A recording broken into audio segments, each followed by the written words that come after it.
যদি এইভাবে একবার মাংস রান্না করে দেখো, একদম ভিন্ন স্বাদের হবে, একঘেয়েমির থেকে একটু আলাদা। তো ফার্স্টে 1 ঘন্টা আগে আমি এখানে চিকেনটাকে একটু টক দই দিয়ে মেখে রেখেছি ম্যারিনেট করে। আর এখানটা আলুটা একটু দেখো ভেজে নিয়েছি। এরপরে কড়াইতে তেল গরম হলে এরপরে ফার্স্ট আমি দিয়ে দেবো হচ্ছে এলাচ আর হচ্ছে দারচিনি। তো এটাতে দেওয়ার খুব সুন্দর একটা গন্ধ আসবে। তারপরে দেখো পেঁয়াজটা দিয়ে দিচ্ছি। পেঁয়াজটা দিয়ে ব্রাউন ব্রাউন করে ভাজা হয়ে যাবে।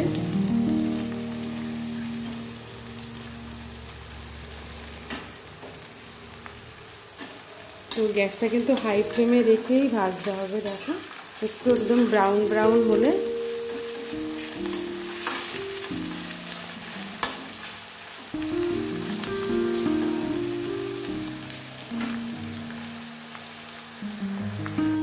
তো এইভাবে চিকেনটা রান্না করলে একদম রেস্টুরেন্টের মতন খেতে হবে।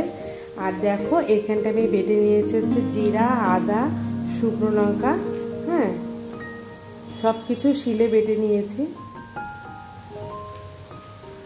তো পেঁয়াজটা একটু ভাজতে লাগুক।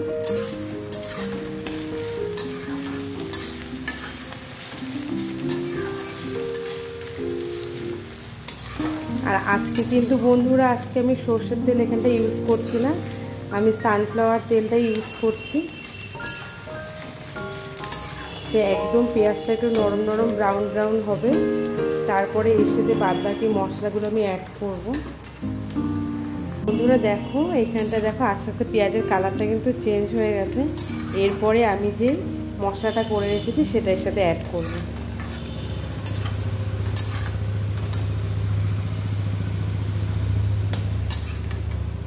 নরমও হয়ে এসছে পেঁয়াজটার, খুব সুন্দর একটা গন্ধ আসছে।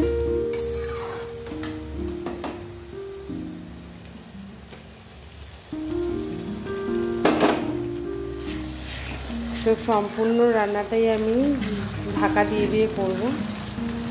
আর এখন কোনো প্রকার আমি জল ইউজ করব না।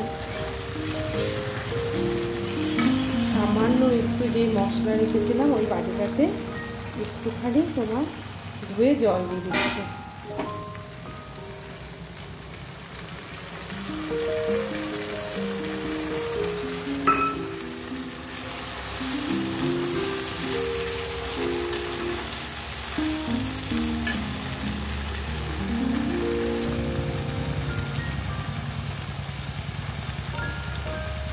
এবার আমি এখানটায় পরিমাণ মতো হলুদ অ্যাড করে নিচ্ছি।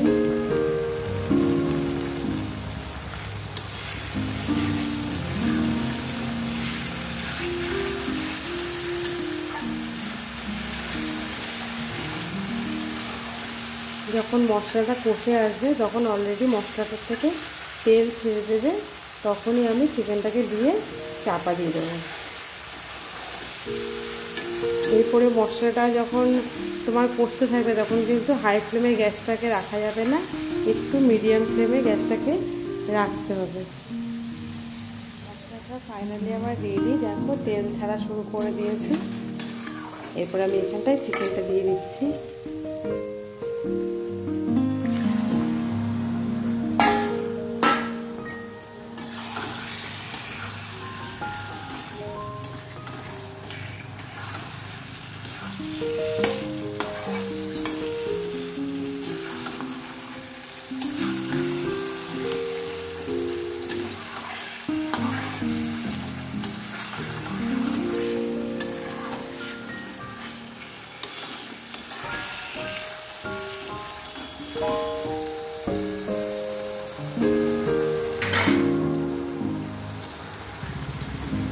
তো এবার আমি চাপা দিয়ে দেবো 5 থেকে 7 মিনিটের জন্য হতে থাকে।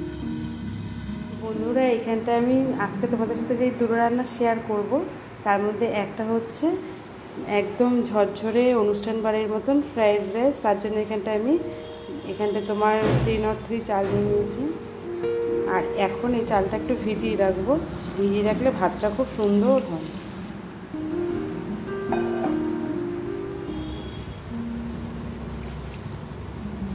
তো বেশি আমি এই চালটা ঘাটবো না, ঘাটলে হয়ে যাবে। তো হালকাভাবে আমি ধুয়ে এটাকে ভিজিয়ে রাখবো।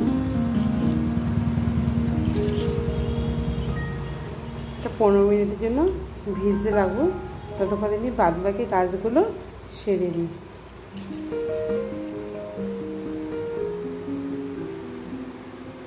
তো ওই ঢাকনা খুলে দেখলাম প্রায় কষে এসছে। এরপর আমি আলুটা দিয়ে দেবো। আর আমাদের বাঙালিদের তো চিকেনে বা মাটনে যাই বলো না কেন, মাংসে আলু না দিলে মাংসটাই পুরো আধুরা থাকে। তো এখানটায় আমি আলু অ্যাড করে দিচ্ছি। এবার আলুটা দিয়ে মিনিট 5 আমি করে সামান্য একটু গরম জল এর সাথে দিয়ে দেবো।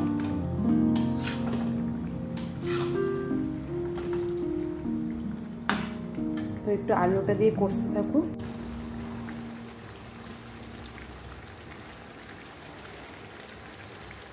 অল্প অল্প করে গরম জলটা আমি দেবো পরিমাণ মতন, দেখবো কতটুকু লাগে, ব্যাস আর দিচ্ছি না।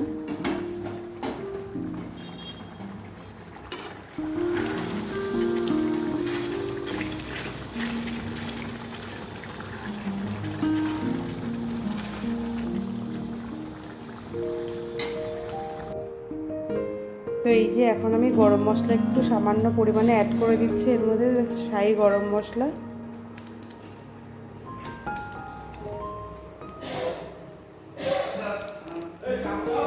এই যে একদম রেডি আমার মাংস, এখন নামিয়ে নেব। এরকম গরম গরম পরিবেশন করলে সবাই একদম হাত চেটে ফুটে খাবে।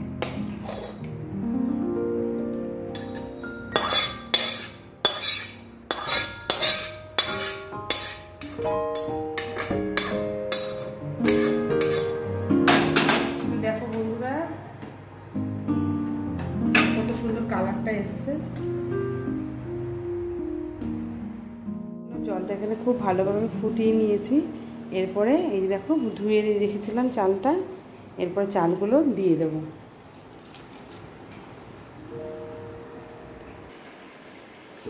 এই চালটা দিয়ে দিয়েছি। একটু জাস্ট তোমার চালের এটা কেটে গেলে নামিয়ে নেব। আর এখানটা কিছুটা গরম জল তুলে রেখেছি, যদি প্রয়োজন হয় তো গরম জলটা আমি পরে দিয়ে দেবো। এখানে আমি নিয়েছি 500 চাল।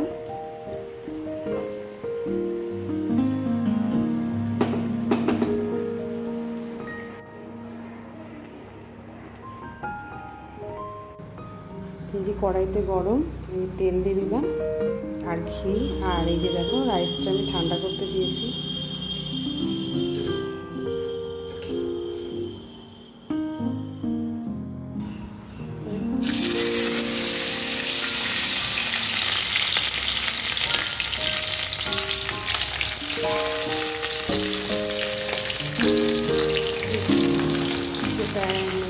সব কিছু নিয়ে নিয়েছি।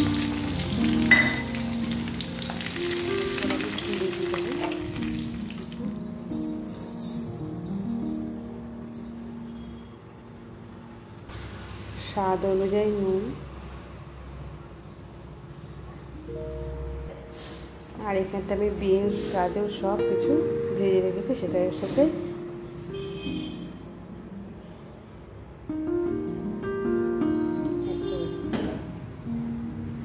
একদম হালকা হাতে এটাকে মিক্স করতে হবে।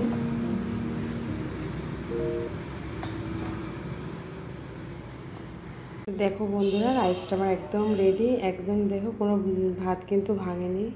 জানি না ভিডিওতে কীরকম দেখা যাচ্ছে, একদম সলা সলা আছে। তো ফাইনালি আমার রাইসটা একদমই রেডি। তো কীরকম হলো অবশ্যই কমেন্টে জানিও। ভালো লাগলে একটা লাইক করে দিও।